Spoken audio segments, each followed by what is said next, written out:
தமிழ்நாட்டில் சிவகங்கை மாவட்டம் மடப்புற பத்திரகாளி அம்மன் கோவில் அருகே நடந்த அஜித்குமார் படுகொலை தொடர்பான பரபரப்பு தகவல் நாள்தோறும் வெளிவந்த வண்ணம் இருக்கின்றனர்.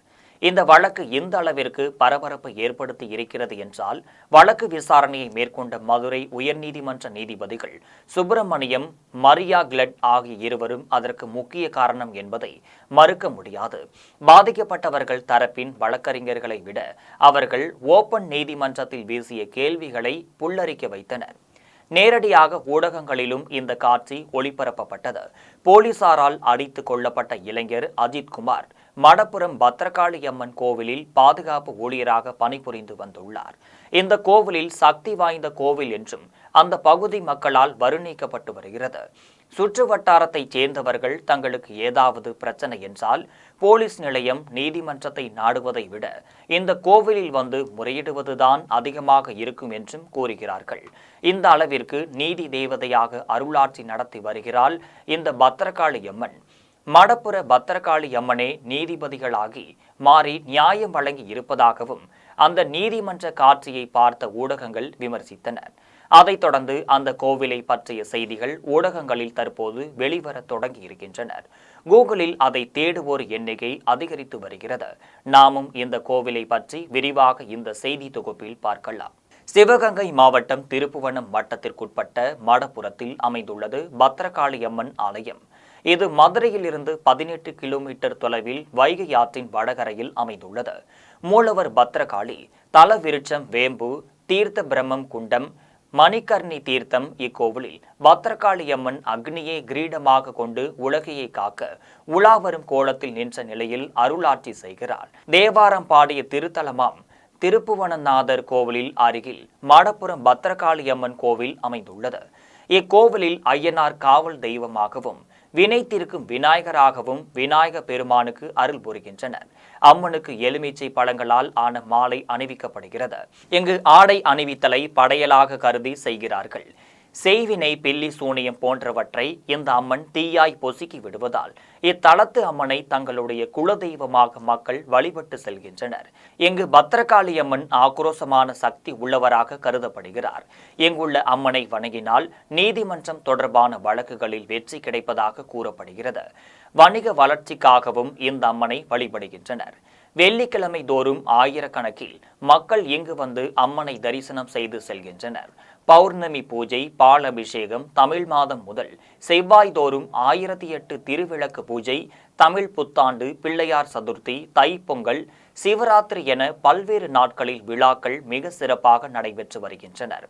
கொடுக்கல் வாங்கலில் சிக்கல், சொத்து தகராறு, குடும்ப சண்டை போன்றவற்றில் நீதி எதுவும் கிடைக்காது ஏமாந்தவர்கள் இங்கு வந்து நீதியின் தேவதையாக காளியை கருதி அவள் முன்னால் காசு வெட்டி போட்டு காளியிடம் முறையிடுவது பழக்கமாக உள்ளது. காளியிடம் முறையிட்ட பின் கிழக்கு வாசல் வழியாக வெளியேறுவதும் பழக்கம் உண்டு. அம்பாளுக்கும் நிழல் தரும் விதமாக பிரம்மாண்டமான குதிரை வாகனம் உள்ளது. பொதுவாக கோவில்களில் குதிரை மீது அமர்ந்திருக்கும் ஐயனார் இக்கோவிலில் தனியாக சந்நிதியில் காட்சி தரும் சிறப்பம்சமாகும். 1000 ஆண்டுகள் பழமையான கோவில் இது. ஐயனார் இங்கு மூலஸ்தானத்தில் நின்ற கோலத்தில் வலது கை நீண்ட கதையின் மீது அமர்ந்து காட்சி தருகிறார்.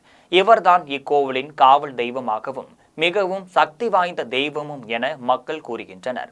ஐயனாருக்கும் இருபுறமும் தலையை அறுத்து பலியிட்டுக் கொள்ளும் நவக்கண்ட சிற்பங்கள் உள்ளனர்.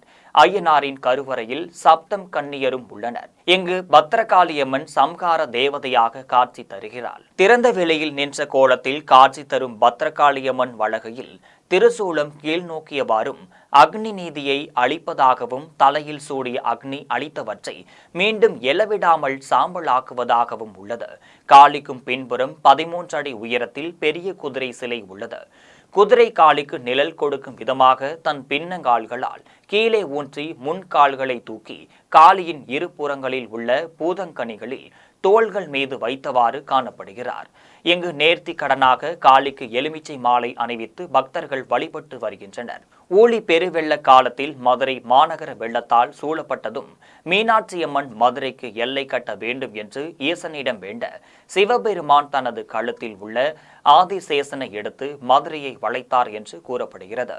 மேற்கே திருவேகடமும் தெற்கே திருப்புரகுன்றமும் வடக்கே திருமாருஞ்சோலையும் வைத்து எல்லையை வகுத்த ஈசன் கிழக்கில் மடபுரத்தில் ஆதிசேஷனின் தலையையும் வாளையும் ஒன்று சேர்த்து எல்லை கட்டினர். அப்பொழுது ஆதிசேஷன் வாயிலுள்ள விஷயத்தை அம்மன் உண்டு இங்கு காலியாக எழுந்தருளியதாகவும் ஐயனார் அம்மனுக்கு தனது வாகனமாகிய குதிரையை நிழலாக தந்து அடைக்கலம் கொடுத்தார் என்றும் கூறப்படுகிறது.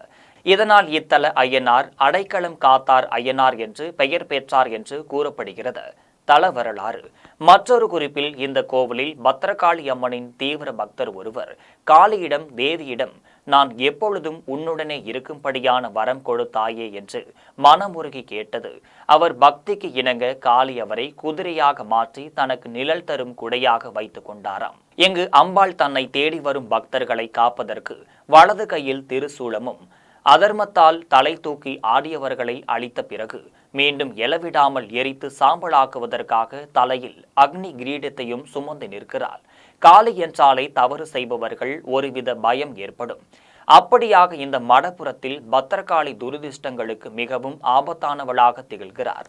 ஆதலால் அந்த ஊர் வட்டாரத்தில் இருக்கும் மக்கள் தங்களுக்கு நியாயம் கிடைக்க இவளை மிகவும் நம்பி வருகின்றனர். இரண்டு பேர் இடையே ஏதேனும் கருத்து வேறுபாடு அல்லது கொடுக்கல் வாங்கல் பிரச்சனை என்றால் அந்த கோவில் மண்டபத்தில் சூடம் ஏற்றி நான் சொல்வது உண்மை என்று சத்தியம் செய்வார்கள். யாராவது பொய் சத்தியம் செய்தால் அவர்களுக்கு காளி தேவி 30 நாட்களுக்கு அல்லது காளி தேவியின் எல்லையை தாண்டும் முன்பு கேள்வி கேட்பாள் என்று மிகவும் தீவிரமாக மக்கள் நம்பி வருகின்றனர். இங்கு நடக்கும் இன்னொரு முக்கியமான வேண்டுதல் காசு வெட்டி போடுவது. காளியின் முகத்திற்கு எதிரே தரையில் ஒரு படிக்கல் பதித்து வைத்திருக்கிறார்கள். அதற்கு பக்கத்திலேயே ஒளியும் சுத்தியலும் வைத்திருக்கிறார்கள். அநியாயம் பண்ணுபவர்களை தட்டி கேட்க முடியாதவர்கள் ஈரத்துணியுடன் இங்கு வந்து காளிக்கு எதிரே உட்கார்ந்து காசை வெட்டி போட்டு அவர்களின் அநியாயத்தை நீதான் தட்டி கேட்க வேண்டும் என்று மனமுருகி வேண்டுகிறார்கள். இத்தனை சக்தி வாய்ந்த பத்ரகாளி அம்மனை பற்றி படிக்கும் போது நமக்கு அந்த கோவிலுக்கு சென்று பார்க்க வேண்டும் என்பது போன்ற உணர்வுதான் ஏற்படுகிறது.